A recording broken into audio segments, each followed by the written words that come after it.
Uma boa tarde a todos, a paz do Senhor. É uma alegria imensa nessa tarde estar aqui, a convite do irmão Jorge. Agradeço ao irmão Jorge, ao Desafio Jovem, o irmão Rodrigo Vasconcelos, o irmão Bart, o irmão Milton, né?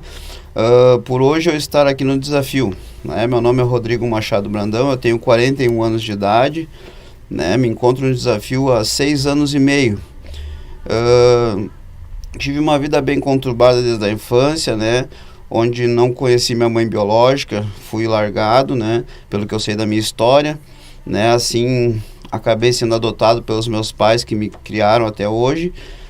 Aos 10 anos de idade, depois de muitas batalhas, muitas guerras dentro de casa, né? Ainda pequeno, onde a minha mãe, nós brigávamos, né? E ela falava para mim que eu não era filho dela, eu saía para a rua muito novo, com 8, 9 anos de idade. Aos 10 anos de idade eu acabei conhecendo as drogas, né? A maconha, assim dando continuidade às outras coisas. Aos 12 anos de idade, com muitas brigas dentro de casa, eu e minha mãe discutimos muito, nós não se davam bem, né, devido ao relacionamento. Ela falava muitas coisas para mim, eu falava muitas coisas para ela. Meu pai não se encontrava em casa porque viajava muito, então havia muitas brigas entre eu, ela, o meu irmão mais novo. Aos 12 anos de idade, eu conheci a bebida alcoólica. Na continuidade, ali pelos 13 anos, eu conhecia a química, que eles chamam de cocaína, né? E assim fui me aprofundando, comecei a sair para as ruas, ir para as festas, as orgias, tudo aquilo que um jovem, né, ele quer, na verdade, né? Com o tempo passando ali pelos 16 anos de idade, já aprofundado na cocaína, na bebida, né? Eu conheci umas outras pessoas que moravam bem longe de onde eu me encontrava. Me relacionando com essas pessoas, eu entrei para o mundo do crime, né? Eu me lembro assim, né, irmão Jorge, que certa vez a minha mãe me chamava e perguntava para mim, né, Rodrigo, por que tu faz isso? Por que tu faz isso? Qual é o motivo que te leva a fazer essas coisas? E eu, sem ter uma resposta para ela, não dizia nada. Eu me calava e ficava olhando pro rosto dela, e ela chorava assim, que nem uma criança me olhando. E eu ficava olhando para ela sem poder responder para ela o porquê. Porque meus pais sempre me deram tudo que eu precisei. Nunca me faltou nada, essa é a realidade, né? Pessoas de classe média para alta. Então sempre tive tudo, estudo. Meu pai investiu em mim no futebol um tempo, né? Que o sonho do meu pai fosse que eu fosse um jogador de futebol. Só que naquele tempo eles ainda não sabiam que eu estava na droga. A minha mãe desconfiava, então ela vinha e conversava comigo. Por que tu faz isso? Por que tu sai de noite? Por que tu não volta para casa? Por que tu fica dias sem aparecer? O que está acontecendo? O que te falta? E eu sem resposta para dar para ela. Eu não tinha uma resposta para dar porque eu não tinha o que dizer. Eu tinha tudo. Não tinha como dizer assim, me falta isso. Não me faltava, né? Mas eu costumava dizer para um amigo meu, né, que eu andava com ele, olha, é isso que eu quero para mim. É isso aí. E, né, eu costumava dizer assim, eu amo a correria. Correria quer dizer, né, que a gente ia para as orgias, fazia aquelas situações, tudo lá. E eu me lembro que ali pelos 15 anos de idade, 15, 16 anos, onde eu estava mais perdido, eu sabia que eu precisava de uma ajuda. Eu tinha consciência disso, que eu sabia que eu ia me perder, né? E eu me lembro que tinha uma senhora que morava do lado da minha casa, mora até hoje lá onde a minha mãe mora, que ela é uma senhora cristã, né? E eu me lembro que às vezes eu estava sentado na frente de casa, né? Escondia a droga, assim, nos basaltos nós abrimos um buraco, eu escondia as drogas ali, essa senhora vinha, sentava e conversava comigo. Na verdade, hoje eu entendo, ela me evangelizava. Essa é a realidade. E às vezes eu dizia para ela, dona Rita, o que a senhora quer aqui do meu lado, Rita? A senhora não sabe o que está acontecendo. E ela sorria e dizia para mim assim, meu filho, fica tranquilo. Um dia tu vai sair daqui. Não sei se vai ser através de mim que Deus vai me usar, uma outra pessoa. A minha parte eu estou fazendo. Eu não me incomodo com o que tu está fazendo. Não vim aqui para te julgar nem nada, eu vim aqui para tentar te ajudar. Eu sei, eu te conheço desde pequeno. E eu chorava ali na frente dela, abraçava ela, mas não conseguia sair daquela situação. E aí eu me lembro que eu acabei procurando uma casa de budismo, primeiramente, né? Com aquela situação que eu queria mudar, eu precisava sair daquela condição, de qualquer forma, porque eu sempre tinha um sonho, né? Qual era o meu sonho? Né? Meu sonho era ter uma casa de frente pro mar e ser um jogador de futebol, porque era o sonho do meu pai. Meu pai sempre falava isso para mim, e eu tinha esse sonho comigo. Só que eu via cada vez mais isso se afastando de mim, né? Não conhecia Jesus, né? Sempre fui em casa de religião e cada vez, quando parecia que quanto mais eu ia, mais eu me aprofundava, né? E aí eu me lembro que aos 17 anos de idade, né, eu quase fui preso, né? Fui pego com uma certa quantia de droga, assim, né? Mas hoje eu entendo que ali a mão do Senhor estava estendida sobre mim, mesmo eu não conhecendo Ele, porque tinha tudo para acontecer, né? Eles abordaram eu e umas pessoas que estavam comigo, nós estávamos com uma quantia de droga, fomos abordados, acharam a droga, né? Apanhamos um pouco ali. Só que como são as coisas, eu vejo assim, quando Deus tem um plano na nossa vida, nada vai impedir de se concretizar aquilo ali. O tempo vai passar e vai se concretizar, essa é a grande realidade. Aconteceu um outro fato mais próximo, que era mais urgente, eles acabaram deixando nós de fora ver esse fato. E ali nós saímos, e eu fiquei um bom tempo daí, nessa época, afastado de casa, fiquei alguns meses longe de casa, fui morar em outro lugar, fui tido até como morto já, por alguns meses. Quando eu cheguei em casa, meus pais achavam que eu estava morto, meu pai se desesperou, na verdade. Isso já fazia uns 3 anos que eu não conversava com meu pai. Eu vi o meu pai na rua, cumprimentava ele, o meu pai começava a chorar e não me falava nada, baixava a cabeça e saía, né? O tempo foi se passando, eu fui me aprofundando, né? E aí eu me lembro que um dia eu fui numa prima minha e ela tinha um conhecido que já tinha passado pelo desafio. Não vou me lembrar o nome dele, faz muito tempo isso. E ela falou para mim, Rodrigo, tem uma solução para ti. Tu quer ajuda?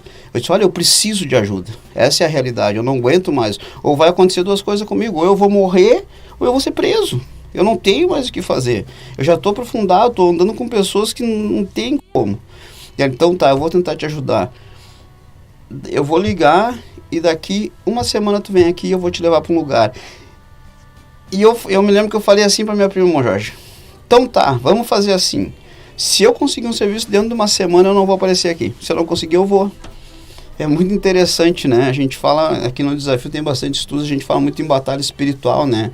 A ação do inimigo nas nossas vidas, né? Claro que lá eu não era cristão, mas hoje eu entendo o que aconteceu lá, né? Eu consegui o serviço no outro dia. É muito interessante, né? Trabalhei um tempo, mas continuei ainda naquela situação.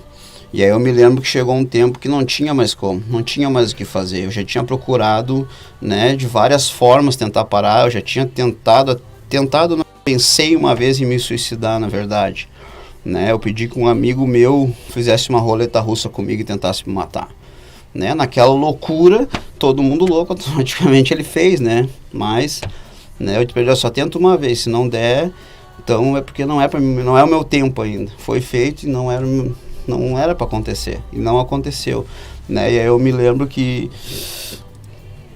né, chegando um dia em casa, 3 horas da manhã, a minha mãe me chamou e disse para mim assim, tu quer ajuda ou tu não quer? A minha mãe já tinha ligado para cá, isso eu me lembro, assim, depois eu fui descobrir, né?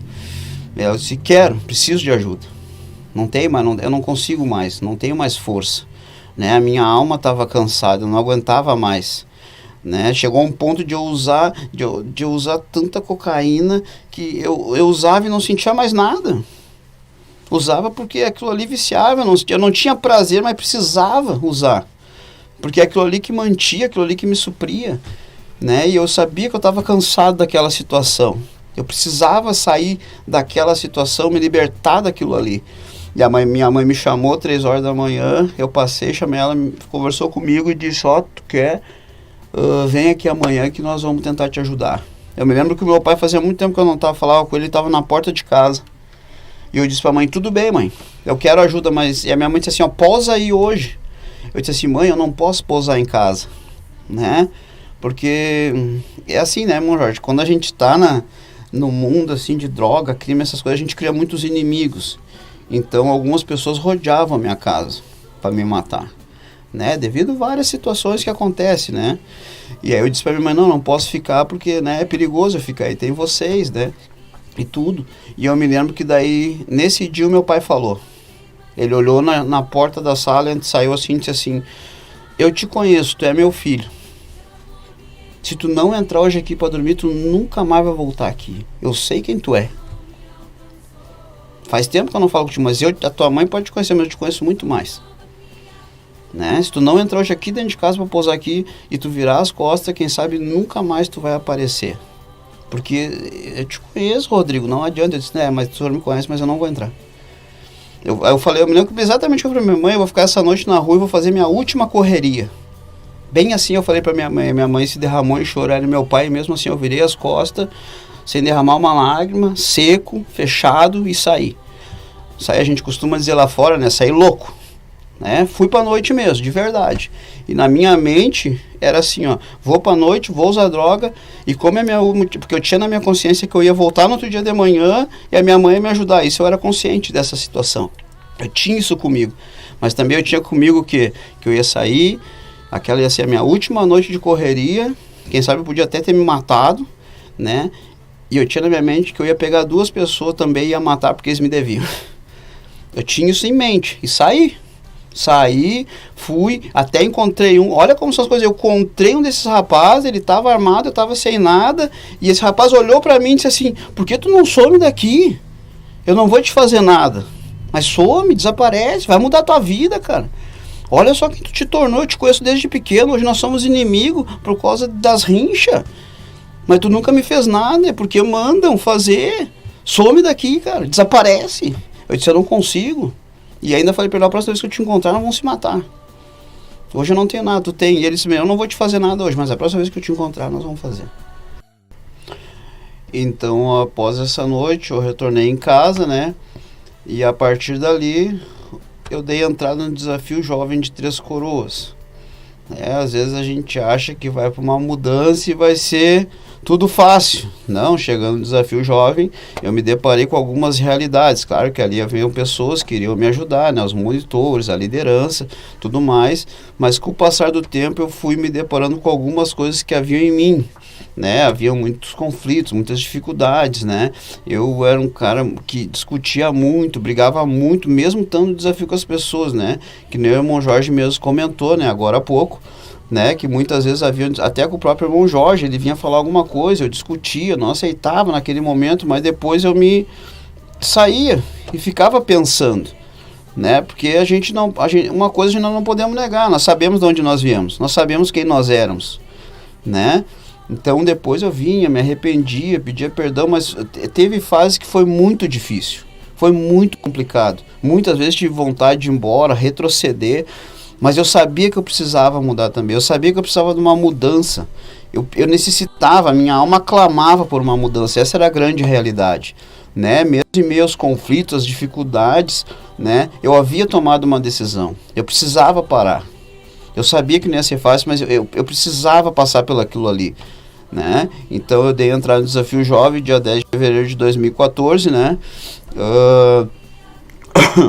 Lá entrei na primeira fase, fiquei lá, passei aquele processo de os menos 10 dias, né? Logo depois, né, passou mais uns meses, eu desci para a segunda fase, mas tudo foi bem truncado ali, o começo da caminhada, foi bem difícil, porque às vezes eu não entendia muitas coisas, por que acontecia ali dentro. Eles falavam e davam estudo, eles vinham aconselhar, vinham conversar, e eu me lembro que numa certa vez, conversando com um monitor, né, eu tinha aquela necessidade dentro da alma de encontrar um descanso, e aquilo ficou gravado na minha mente. Ele não vem só dialogar comigo, ele me chamou e disse assim para mim, ó, eu tenho um texto bíblico para ti, né? Lê lá Mateus, se não me falha a memória, né? Faz tempo já isso, Mateus 11, versículo 28, 29, 30 por ali. Lê lá e uma outra hora nós vamos conversar. Ele só passou por mim e falou isso aí, né? E lá está escrito, né? Vinde a mim, todos vocês cansados, sobrecarregados, eu vos aliviarei. Tomai sobre vós o meu jugo e aprendei de mim, que sou manso e humilde de coração, e encontrarei descanso para as vossas almas. Eu fiquei pensando, descanso para as nossas almas? Mas como assim?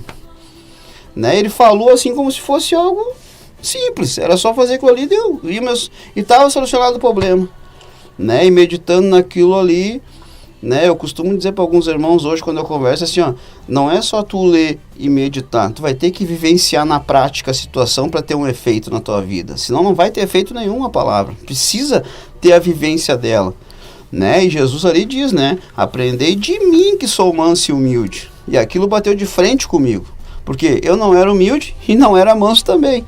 E aí encontraria descanso para você. Então, quer dizer, Jesus deixou um exemplo para mim precisar encontrar um descanso para minha alma.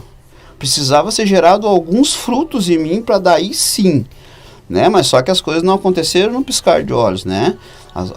Houve um processo na minha vida dentro do desafio, né? Até hoje tem, na verdade, mas hoje, claro, né? Eu sou tipo assim, parece que a minha mente ela tá mais aberta, né? Hoje eu entendo muito mais que lá no começo. Lá no começo havia as dificuldades, né? Até houve um processo assim na minha vida, até porque eu sou filho adotado, que eu sempre muito culpei minha mãe lá fora, né? E eu me lembro quando eu cheguei no desafio, aí no desafio eles têm um processo assim, tu chega e aí tem o Bart, assistente social, e tem a irmã Josiné e o irmão Rodrigo Vasconcelos, que são psicólogos, né, irmão Jorge? E eles atendem as pessoas no começo, né? E eu me lembro que a irmã Josiné veio me atender.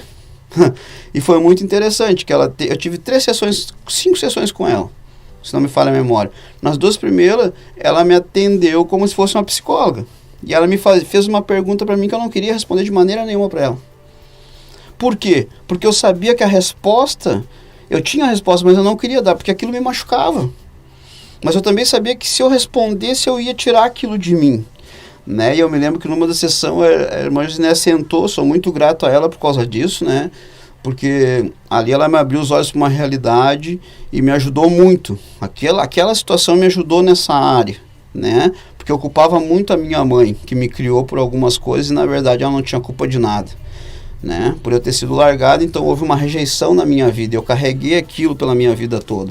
Só que culpava quem me criou, era muito interessante, né? E a irmã Josiné um dia sentou comigo, eu não vou esquecer desse fato, sou muito grato a ela, nunca falei isso para ela, mas eu não esqueço das coisas. Ela olhou para mim e disse assim, hoje eu não vim conversar contigo como psicóloga. E eu olhei e disse, opa, e eu via nela algo diferente naquele dia. Ela disse, hoje eu vim conversar contigo, vamos dizer assim, como pastora para ovelha. E eu me lembro que ela leu lá a história de Moisés para mim, isso eu me lembro, né? E aí me deu uma palavra, né? Chorei ali, ela orou por mim, né, irmão Jorge? Né? E aí ela disse, Rodrigo, para te ter vitória tu vai ter que perdoar. Tu precisa primeiro te perdoar e depois liberar um perdão para uma pessoa que tu nunca viu, que pra ti tu sabe que tem, mas tu nunca viu ela na vida. Essa é a realidade. E aí as coisas vão se desembaraçar, porque tá muito preso, tu conflita demais, tu precisa te desprender. E eu me lembro que eu fiz um propósito de 5 meses. E no último dia de propósito eu parei na frente do espelho e falei assim, porque a minha oração era assim, né? Eu não perdoo. No último dia de propósito eu parei na frente do espelho e olhei pro espelho e eu me lembro que eu ouvi uma voz que disse pra mim, tu só vai conseguir o dia que tu te perdoar. E eu tava me olhando no espelho e eu entendi, né? E ali eu consegui liberar um perdão para minha própria pessoa, porque o problema estava em mim, não estava nas pessoas que me rodeavam. Essa é a realidade. Depois eu consegui liberar um perdão para uma pessoa que eu não conhecia, que é a minha mãe biológica, eu nunca vi ela, né? E depois consegui, no momento que o desafio proporcionou, que eu pude ir na minha casa de novo, ver meus pais, eu consegui, a minha mãe chorou muito, eu consegui pedir perdão para ela, né? Foi muito gratificante, assim, na verdade, ver a ação da minha mãe naquele momento, né? Ela entendeu, e eu também entendi, né? E aí as coisas foram se descortinando, né, irmão Jorge? Né? Aquela rebeldia, aquilo parece que foi saindo, assim, aos poucos de dentro de mim, né? O tempo foi passando, eu fui monitor, fui auxiliar, fui até um líder na segunda fase, dei alguns estudos por ali, o tempo passou, eu desci para o centro de reinserção social, né, para ajudar os irmãos aqui embaixo, né, e onde estou até hoje. Hoje eu ajudo ali os irmãos na área da panificação, confeitaria, pizzaria, né, e se precisar mais alguma coisa a gente dá uma mão aqui, né, mas o que eu tenho a dizer assim, que eu sou muito grato ao Desafio Jovem, hoje, sou muito grato a Deus, né, pela oportunidade, pela porta que Ele abriu para mim, porque eu sei exatamente isso aí, eu podia estar morto, ou podia estar preso, mas acho que morto, né, devido a onde eu sei, eu acho que eu poderia estar morto, mas hoje não, hoje eu tenho vida e vida com abundância, porque Jesus pagou o preço lá na cruz para hoje eu estar aqui, né, eu sou muito grato por esse trabalho, pela vida dos irmãos que estão aqui, que me ajudam. De vez em quando a gente dá um pouquinho de dificuldade, mas, né, são as coisinhas que estão sendo tratadas ainda, né. Uma vez um irmão falou para mim assim, fez uma pergunta para mim, não, qual é o vínculo da perfeição? Não, quando é que a gente vai ser perfeito? Ele perguntou para mim. E eu respondi para ele, irmão, eu acho que perfeito a gente não vai ser, né, porque perfeito só foi Jesus, não teria outro para ser perfeito. E aí ele disse para mim, tu tem razão. Tem um versículo, que ele falou isso para mim, tem um versículo na Bíblia, eu não vou saber onde está escrito agora, diz assim, ó, o vínculo da perfeição é o amor. Então, para te ser perfeito, precisa amar o suficiente. A única pessoa que amou o suficiente foi Deus, que deu o próprio filho. E aí ele fez uma pergunta também, se tivesse um filho, tu daria o teu filho? Eu disse, é uma decisão complicada. Né? E eu questionei isso, tu acha que Abraão deu sem questionar? Quando Deus pediu o filho dele? Aí ele, pois se a Bíblia não diz nada, mas quem sabe Abraão dentro do coração questionou, quem sabe Abraão dentro do coração falou alguma coisa para Deus. Ele não abriu a boca, mas dentro do coração. Só que também Abraão disse que Deus proveria, ele tinha fé, mesmo quem sabe questionando, tinha fé, ele sabia quem ele servia. Assim é nós dentro do desafio. Né? Nós temos, quem sabe, os nossos questionamentos e tudo, mas a gente sabe a quem a gente serve, a gente sabe em quem a gente confia. Então ele vai providenciar. Né? A própria Bíblia diz o que? Sem mim nada podeis fazer. Né? Se nós não tivermos Jesus, nós nunca vamos poder fazer nada. É Ele que vai prover, é Ele que vai fazer as coisas. Né? Hoje eu estou muito alegre, tenho paz no meu coração, aquele descanso para minha alma que eu tanto busquei, hoje eu encontrei. Né? Hoje eu encontro Ele. Né? Quando eu vou deitar, quando eu acordo de manhã, né? Às vezes quando estou no meio dos irmãos, né? Tem as correrias, a gente tem que produzir, tem que fazer acontecer aqui no centro, mas, né, a gente também sente aquela paz dentro de nós, a gente sente isso, né, eu acho que, né, é muito gratificante, eu só tenho a agradecer, né, e dizer para você, Jesus é bom, Ele quer te ajudar, Ele quer te libertar, não sei se você é cristão ou não é, mas eu entendo que às vezes nós, mesmo cristãos, temos nossas dificuldades, mas Jesus sempre esteve ali, sempre vai estar ali, nunca deixou de estar. Essa é a grande realidade. Eu agradeço pela oportunidade, né, nessa tarde, né, sou muito grato, viu, do irmão Jorge, né, irmão Felipe, que está aqui com nós, viu, do irmão Rodrigo, irmão Milton, irmão Bart, que me ajudou muito quando eu cheguei. Né, o Bart sempre me chamava para conversar bastante, né, na época o irmão Rodrigo Vasconcelos estava lá, mas pelo Vale também me chamava para conversar bastante, sou muito grato, sou grato à vida da filha do irmão Jorge, a irmã Josinéia, pelo fato que aconteceu lá no começo, ela me ajudou assim de uma forma tremenda, abriu os meus olhos para uma realidade que eu não passava isso pela minha mente, né, e ali foi, dali eu costumo dizer que eu penso na minha mente, assim, dali foi o passo para soltar daí, né, para aprender algumas coisas, porque ali eu me desprendi realmente dentro do desafio, né? Ali eu me desprendi, aquelas obras das trevas que agiam na minha vida, elas foram se dissipando no momento que o perdão foi liberado, né? Às vezes a gente carrega muita raiz de amargura porque não quer perdoar, a gente precisa aprender a perdoar, né? Perdoar, que nem lá, eles chegaram com aquela mulher lá diante de Jesus, mestre, ela fez isso, isso e isso, a lei diz que nós devemos apedrejar ela, e o senhor? Ele levanta só, aquele que não tem pecado atira a primeira pedra. Agora, ó, mulher, cadê os teus pecados? Cadê os teus acusadores? Então vai, não peques mais, está perdoado.